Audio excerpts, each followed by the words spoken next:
last full building that we need to model, and it's quite simple in construction using tools that we've already used, so I'm just going to blast through it here. So first, let's make a polygon cube. In our inputs in our channel, change the height to 5, subdivisions width 5, height 28, and 5. Just going to switch into wireframe. I'm going to switch into wireframe using the D key, the move tool. Make sure I'm in object mode. D key, grid and point snap are on. I just need point snap at the moment just to move that down there, and then blasting back up to the top, which is great having both those snap modes available to me. I'm just going to zoom in and D again, and I'll switch off the point mode, and now I can snap to the center, so that's great. Press the 5 key. With this building, I'm going to assign the windows first, so assign new material, Maya, and because it's windows, a Fong, and let's rename this building 04 windows. And again, just change that to a blue, maybe not that quite that purple.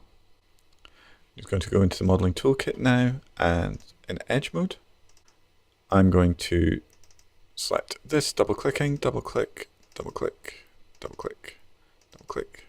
So all my visible main corner edges. And I'm just going to press bevel. I think that's maybe too little, so there we go, 0.8. And as before, we are just going to select our alternate edge loops. So shift and double click. And we're just going to use mesh tools, slide edge, middle mouse button, and let's get those higher. That's great.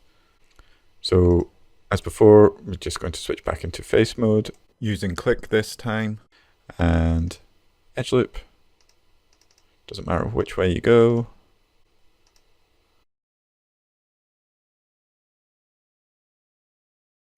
And for this specific building, I'm just going to select these loops that we've selected. And bang. And there we go. So now all we need to do, as before, assign new material, and this time will be a Lambert for our building.